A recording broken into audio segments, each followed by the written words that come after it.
Hello students, पिछले video में हमने आपको पुष्पक्रम के बारे में बताया था। आइए देखते हैं पुष्प के बारे में। तो ध्यान से समझें, पुष्प होता क्या है। पुष्प, एंजियोस्पर्म में पुष्प अर्थात फूल एक बहुत महत्वपूर्ण ध्यान आकर्षी रचना है। ठीक है, एंजियोस्पर्म में जो फ्लावर होता है, फूल होता है, वह बहुत ध्यान आकर्षी महत्वपूर्ण रचना है।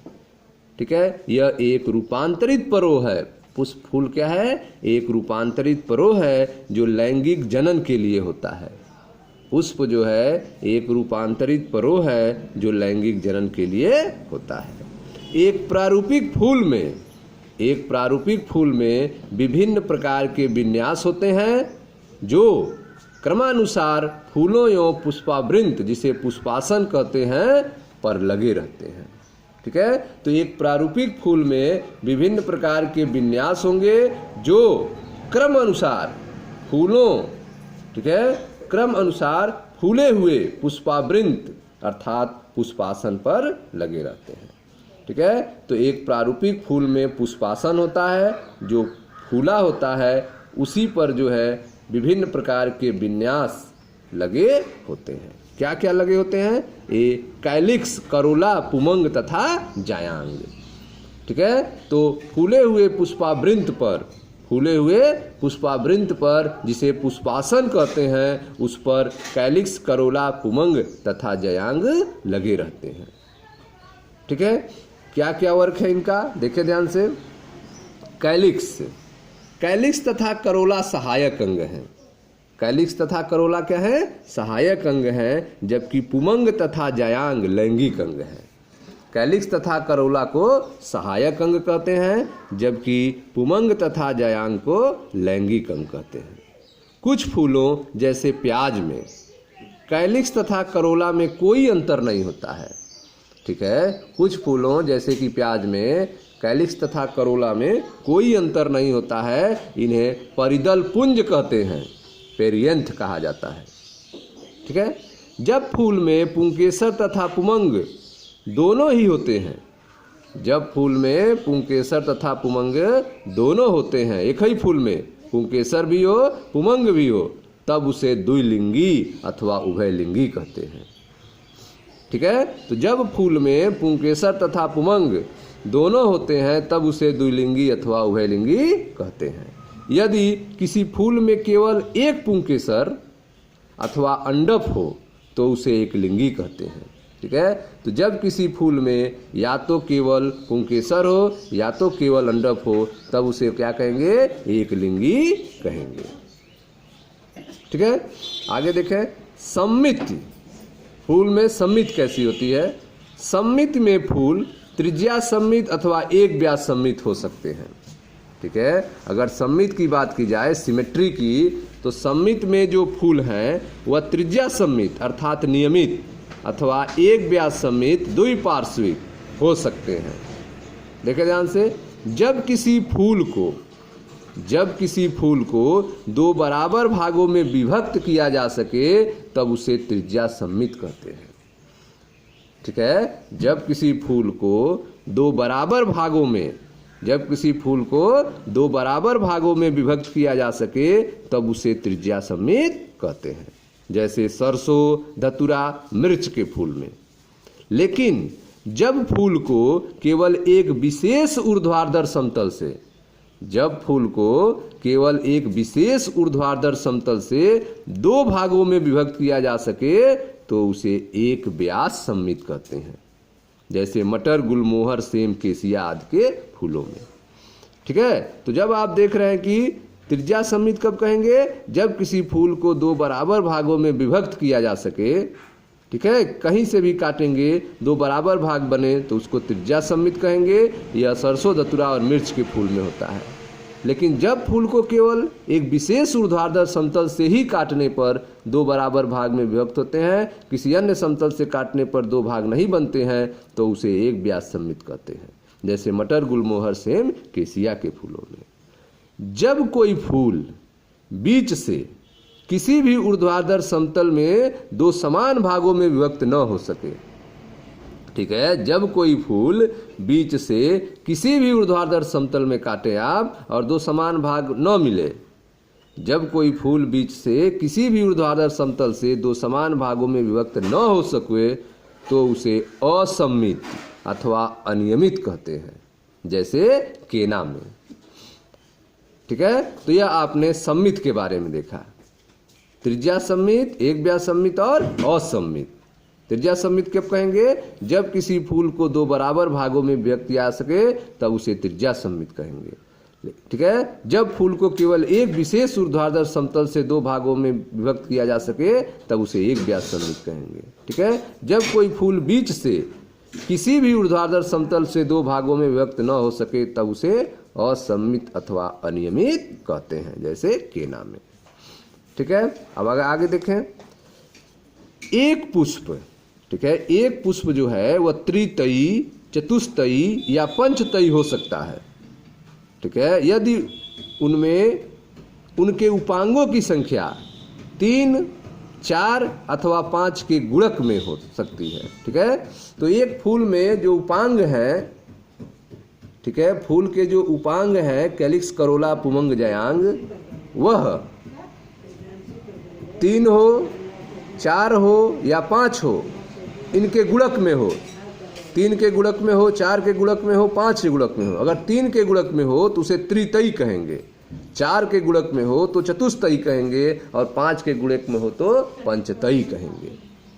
ठीक है, तो एक पुष्प त्रितयी, चतुस्तयी, पंचतयी हो सकता है यदि उसमें उनके उपांगों की संख्या 3, 4 अथवा 5 के गुणक में हो सकती है, तब उसको त्रितयी, चतुर्थयी, पंचतयी कहेंगे।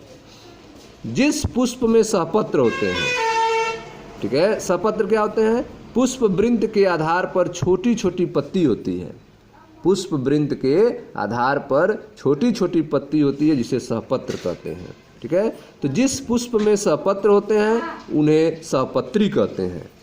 जिस पुष्प में सहपत्र होते हैं उन्हें सहपत्री कहते हैं और जिसमें सहपत्र नहीं होते उन्हें सहपत्रहीन कहते हैं, असहपत्री या सहपत्रहीन कहते हैं। ठीक है, पुष्प वृंत पर कैलिक्स, करोला, पुमंग तथा अंडाशय की सापेक्ष स्थिति, पोजीशन, पुष्प वृंत पर कैलिक्स, करोला, पुमंग तथा अंडाशय की सापेक्ष स्थिति के आधार पर पुष्प को अधोजायंगता, परिजायंगता तथा अधिजायंगता में विभाजित किया गया है। ठीक है, तो पुष्प वृंत पर कैलिक्स, करोला, पुमंग तथा अंडाशय, कैलिक्स, करोला, पुमंग तथा अंडाशय की सापेक्ष स्थिति के आधार पर पुष्प को अधोजायंगता अर्थात हाइपोगाइनस, परिजायंगता अर्थात पेरीगाइनस तथा अधिजायंगता अर्थात एपीगाइनस में विभाजित किया गया है। ठीक है, तो आइए समझते हैं क्या क्या होते हैं ये। देखिए ध्यान से। अधोजायंगता, अधोजायंगता अर्थात हाइपोगाइनस। हाइपोगाइनस क्या होता है? अधोजायंगता में जायांग सर्वोच्च स्थान पर स्थित होता है। अधोजायंगता अर्थात हाइपोगाइनस में जायांग क्या होगा? सबसे ऊपर होगा, सर्वोच्च स्थान पर स्थित होता है और अन्य अंग नीचे होते हैं। ठीक है, फिगर देखें ध्यान से। यह पहला वाला, यह आपका फिगर है अधोजायांगता अर्थात हाइपोगाइनस। इसमें जायांग जो है वह सर्वोच्च स्थान पे होता है। जायांग वाला हिस्सा क्या होगा? सर्वोच्च स्थान पे होता है। ठीक है, बाकी हिस्से जो होते हैं वह इसके नीचे से निकलते हैं। बाकी हिस्से जायांग के नीचे से निकलते हैं।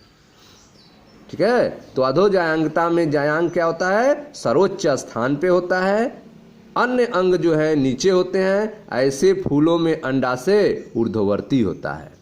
ऐसे फूल में अंडाशय कैसा होता है? ऊर्ध्ववर्ती होता है। ठीक है, तो अधोजायांगता में क्या होता है? जायांग जो है वह सर्वोच्च स्थान पे होता है। जायांग कहाँ होता है? सर्वोच्च स्थान पे होता है, बाकी हिस्से जो हैं इसके नीचे होते हैं। ऐसे फूलों में अंडाशय ऊर्ध्ववर्ती होता है। इसका सामान्य उदाहरण जो है सरसों, गुड़हल तथा बैगन है। ठीक है, सरसों और गुड़हल बैगन में अधोजायांगता पाई जाती है। और फूल में अंडाशय कैसा होता है? ऊर्ध्ववर्ती होता है। अब देखते हैं परिजायांगता के बारे में। ठीक है, जो ब और स फिगर है, परिजायांगता। परिजायांगता क्या होता है? अर्थात पेरीगाइनस। ठीक है, परिजायांगता में अंडाशय मध्य में होते हैं। ठीक है, परिजायांगता में अंडाशय कहाँ होते हैं? बीच में होते हैं, मध्य में होते हैं, और अन्य भाग पुष्पासन के किनारे स्थित होते हैं।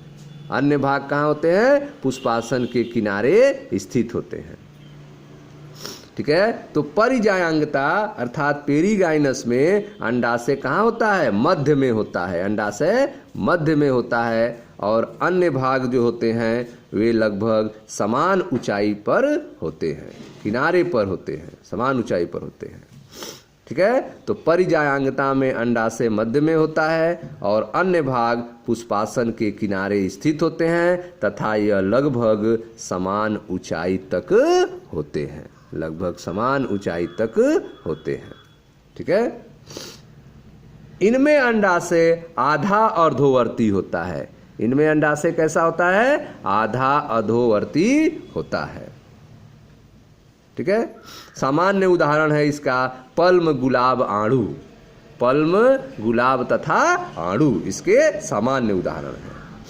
अब आते हैं अधिजायांगता के बारे में। ठीक है, अधिजायांगता देखें ध्यान से। अधिजायांगता अर्थात एपिगाइनस। एपिगाइनस में क्या होता है? ठीक है, अधिजायांगता में पुष्पासन के किनारे ऊपर की ओर वृद्धि करते हैं। जो पुष्पासन के किनारे हैं यह ऊपर वृद्धि करते हैं। पुष्पासन के किनारे ऊपर वृद्धि करते हैं तथा वे अंडाशय को पूरी तरह घेर लेते हैं। वह अंडाशय को पूरी तरह घेर लेते हैं और इससे संलग्न हो जाते हैं, इससे जुड़ जाते हैं। फूल के अन्य भाग अंडाशय के ऊपर निकलते हैं। फूल के अन्य भाग अंडाशय के ऊपर निकलते हैं, इसलिए अंडाशय को अधोवर्ती कहते हैं। ऐसे अंडाशय को क्या कहते हैं? अधोवर्ती कहते हैं। इसका सामान्य उदाहरण सूरजमुखी के अरपुष्पक, रे फ्लावर, अमरूद तथा घिया है। ठीक है, इसका उदाहरण सूरजमुखी के अरपुष्पक, अमरूद तथा घिया है। ठीक है, तो इस तरह से आपने देखा कि पुष्पवृंत पर कैलिक्स, करोला, पुमंग तथा अंडाशय के सापेक्ष स्थिति के आधार पर पुष्प को अधोजायांगता, परिजायांगता और अधिजायांगता में विभाजित किया जाता है। ठीक है, अधोजायांगता में क्या होता है? अधोजायांगता में जायांग जो है सर्वोच्च स्थान पे होता है और अन्य अंग जो है नीचे होते हैं। ऐसे फूलों में अंडाशय ऊर्ध्ववर्ती होता है। इसका सामान्य उदाहरण है सरसों, गुड़हल तथा बैगन। ठीक है, उसके बाद आपने देखा परिजायांगता। परिजायांगता में अंडाशय मध्य में होता है। परिजायांगता में अंडाशय कहाँ होता है? मध्य में होता है और अन्य भाग पुष्पासन के किनारे पर स्थित होते हैं, जो लगभग समान ऊंचाई पर होते हैं, जो लगभग समान ऊंचाई पर होते हैं। इनमें अंडाशय आधा अधोवर्ती होता है। ठीक है, इनमें अंडाशय आधा अधोवर्ती होता है। इसका उदाहरण है पल्म, गुलाब तथा आड़ू। अधिजायांगता में आपने देखा कि पुष्पासन के किनारे ऊपर की ओर वृद्धि करते हैं। अधिजायांगता में पुष्पासन किनारे ऊपर की ओर वृद्धि करते हैं तथा वे अंडाशय को पूरी तरह से घेर लेते हैं और इससे संलग्न हो जाते हैं। पुष्प के अन्य भाग अंडाशय के ऊपर निकलते हैं। पुष्प के अन्य भाग अंडाशय के ऊपर निकलते हैं। ठीक है, इसमें अंडाशय अधोवर्ती होता है। इसका सामान्य उदाहरण सूरजमुखी के अरपुष्पक, अमरूद तथा घिया के पुष्प हैं। ठीक है स्टूडेंट्स, तो यह था पुष्प के बारे में। Thank you.